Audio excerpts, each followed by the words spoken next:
माता दी भक्तों, आप सभी को शारदीय नवरात्रि की हार्दिक शुभकामनाएं। आज की वीडियो में हम आपको सुनाने जा रहे हैं नवरात्रि के दूसरे दिन सुने जाने वाली माता ब्रह्मचारिणी की संपूर्ण व्रत कथा, जो नवदुर्गा स्वरूप में माता का दूसरा स्वरूप है। नवरात्रि का दूसरा दिन इन्हीं माता को समर्पित है, यानी ब्रह्मचारिणी माता को समर्पित है। दूसरे नवरात्रि में माता ब्रह्मचारिणी को प्रसन्न करने के लिए व्रत किया जाता है। साथ ही आप सुनेंगे माता ब्रह्मचारिणी की पूजा विधि। आपसे प्रार्थना है कि ये कथा अंत तक अवश्य सुनें, क्योंकि अधूरी कथा सुनने से पाप लगता है। और कथा शुरू होने से पहले आप हमारे चैनल को सब्सक्राइब कर लें, क्यों हो सकता है कि आप इस कथा में खो जाएं और फिर आप भूल जाएं। इसलिए आप सर्वप्रथम हमारे चैनल को सब्सक्राइब कर लें। यहाँ हम आपको 9 दिनों की संपूर्ण पौराणिक कथा से अवगत करवाएंगे। सभी भक्तों, आप सबसे अनुरोध है कि कमेंट बॉक्स में लिखें जय माता ब्रह्मचारिणी। ब्रह्मचारिणी नवरात्रि के दूसरे दिन इस कथा को सुन रहे सभी भक्तों पर अपनी विशेष कृपा बरसाए। तो आइए फिर मिलकर शुरू करते हैं नवरात्रि के दूसरे दिन पर नवदुर्गा के दूसरे स्वरूप माता ब्रह्मचारिणी की पावन कथा। तो प्रेम से बोले सब मिलकर जय माता दी। ओम जयति मंगला काली भद्रकाली कपालिनी दुर्गा क्षमा शिवा धात्री स्वाहा स्वधा नमोस्तुते। देवी ब्रह्मचारिणी माँ का ये स्वरूप बड़ा ही तपस्विनी का है। ब्रह्मचारिणी का अर्थ होता है तप का आचरण करने वाली। इनका स्वरूप अत्यंत ही तेजमय और भव्य है।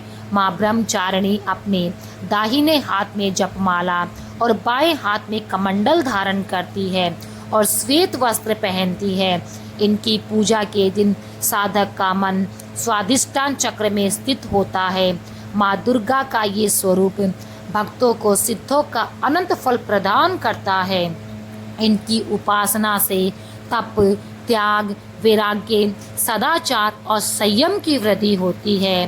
देवी ब्रह्मचारिणी की आराधना से अनंत फल की प्राप्ति होती है एवं तप, त्याग, वैराग्य, सदाचार, संयम जैसे गुणों की वृद्धि होती है। जीवन के कठिन संघर्षों में भी व्यक्ति अपने कर्तव्यों से विचलित नहीं होता।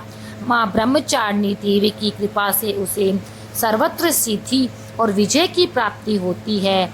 लालसाओं से मुक्ति के लिए माँ ब्रह्मचारिणी का ध्यान लगाना बहुत ही लाभदायक होता है। माँ ब्रह्मचारिणी का पूजन करने से आलस्य, अंधकार, लोभ, असत्य, स्वार्थ व ईर्ष्या जैसी दुष्प्रवृत्तियों का स्वतः ही नाश हो जाता है। माँ ब्रह्मचारिणी का स्मरण करने से एकाग्रता एवं स्थिरता आती है। साथ ही बुद्धि, विवेक व धैर्य में भी वृद्धि होती है। माता ब्रह्मचारिणी की कथा के अनुसार माँ ब्रह्मचारिणी ने अपने पूर्व जन्म में राजा हिमालय के घर में पुत्री के रूप में जन्म लिया था। तब देवर्षि नारद के उपदेश से इन्होंने भगवान भोलेनाथ शिव शंकर को अपने पति के रूप में धारण कर लिया था। पति के रूप में प्राप्त करने के लिए माता ब्रह्मचारिणी ने अत्यंत ही कठिन तपस्या की थी। इस दुष्कर तपस्या के कारण इन्हें तप करने वाली तपचारिणी कहने लगे, जिसी से इनका नाम आगे चलकर ब्रह्मचारिणी पड़ा। ब्रह्मचारिणी माता के अनुसार उन्होंने 1000 वर्षों तक माँ ब्रह्मचारिणी ने केवल फल मूल खाकर व्यतीत किया। 100 वर्षों तक इन्होंने केवल शाक पर निर्वाह किया, शाक सब्जियाँ खाई। कुछ दिनों तक कठिन उपवास रखते हुए देवी ने खुले आकाश के नीचे वर्षा और धूप में भयानक कष्ट सहे।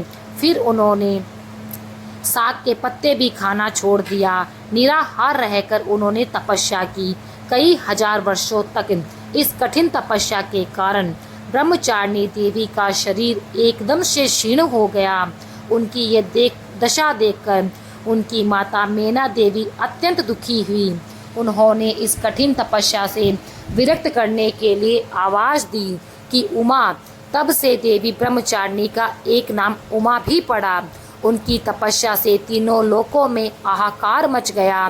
देवता, ऋषि, सिद्धिगण मुनि सभी देवी ब्रह्मचारिणी की इस तपस्या को अभूतपूर्व पुण्यकृत बताते हुए उनकी सराहना करने लगे।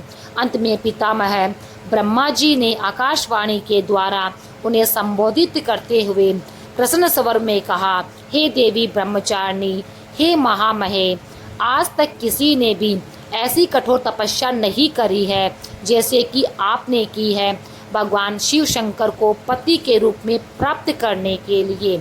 अतः तुम्हारी हर मनोकामना पूर्ण होगी। भगवान चंद्रमौली आदि शिव शंकर तुम्हारे पति अवश्य बनेंगे। तुम्हारा भगवान शिव शंकर से विवाह अवश्य होगा। तुम उनकी सुहागन बनोगी।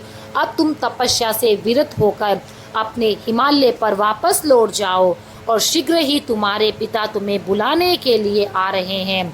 इसके बाद माता ब्रह्मचारिणी घर लौट आई और कुछ दिनों बाद ब्रह्मा के लेख के अनुसार उनका विवाह महादेव शिव शंकर के साथ में तय हो गया।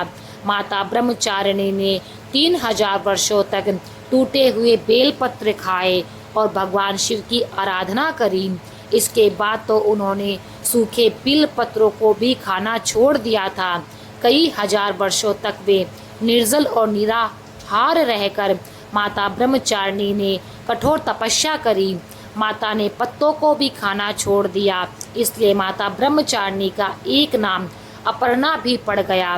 माता ब्रह्मचारिणी की कथा का सार यह है, इससे ये सीख मिलती है कि जीवन के कठिन संघर्षों में भी मनुष्य को अपने मन को विचलित नहीं होने देना चाहिए। माँ ब्रह्मचारिणी देवी की कृपा से सर्व सिद्धियों की प्राप्ति होती है। माँ दुर्गा पूजा के दूसरे दिन इसलिए आवश्यक रूप से देवी ब्रह्मचारिणी की पूजा उपासना करके उन्हें प्रसन्न किया जाता है। आइए सुनते हैं नवरात्रि के दूसरे दिन पर माता के दूसरे स्वरूप माता ब्रह्मचारिणी की संपूर्ण पूजा विधि। माता ब्रह्मचारिणी की आरती, जिसे नवरात्रि के दूसरे दिन पर सुनना अत्यंत ही भाग्यशाली समझा जाता है। नवरात्रि के दूसरे दिन माँ ब्रह्मचारिणी का पूजन करने के लिए सुबह से जल्दी उठकर नहा ले धो ले और फिर पूजा के स्थान पर गंगा जल डालकर उसकी शुद्धि कर ले। घर के मंदिर में माता ब्रह्मचारिणी के सामने दीपक जलाए। अब माता का गंगा जल से अभिषेक करे, माता को अर्घ्य दे। इसके बाद माता रानी को अक्षत, सिंदूर, लाल पुष्प अर्पित करें। फिर प्रसाद के रूप में माता रानी को फल और मिठाइयाँ चढ़ाए। धूप और दीप जलाकर दुर्गा चालीसा का पाठ अवश्य करें। साथ में दुर्गा कवच का पाठ करें।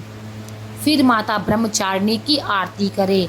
सारी पूजा संपन्न होने के बाद माता रानी को भोग लगाएं और पूजा के दौरान आपसे जाने या अनजाने में कोई गलती हो गई हो तो उनके लिए माता रानी से आप सब मिलकर क्षमा मांगिए।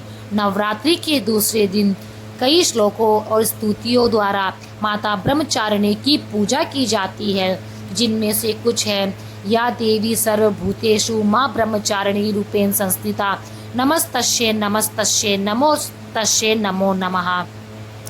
कई प्रकार के मंत्रों का उच्चारण किया जाता है। दूसरे दिन पर माँ ब्रह्मचारिणी को गुहल और कमल के फूल अवश्य चढ़ाए, क्योंकि ये माता ब्रह्मचारिणी को सबसे प्रिय पुष्प है। इसलिए इनकी पूजा के दौरान इन्हीं फूलों को देवी माँ के चरणों में अर्पित करें। और क्योंकि माँ को चीनी और मिश्री काफ़ी पसंद है, इसलिए माँ ब्रह्मचारिणी को भोग में चीनी, मिश्री और पंचामृत का भोग लगाए। ये सबसे ज़्यादा शुभ और लाभदायक माना जाता है। इन भोगों को लगाकर माता रानी के भोग को सब अपने परिवार में बांटे। आसपास के में जो भी रहते हैं उन्हें माता के प्रसाद का वितरण करें। जितने मुँह पे माता का भोग लगता है, साधक को उतना ही फल मिलता है। इसलिए माता ब्रह्मचारिणी को जो भी आप मिठाई, मिश्री, जिस किसी का भी भोग लगा रहे हैं, भोग लगाने के बाद आपका संपूर्ण परिवार उस प्रसाद को ग्रहण करे और यदि प्रसाद रह जाए तो अपने आसपास में सभी को दें, क्योंकि जितना प्रसाद का वितरण होगा आपको फल उतना अधिक मिलता है।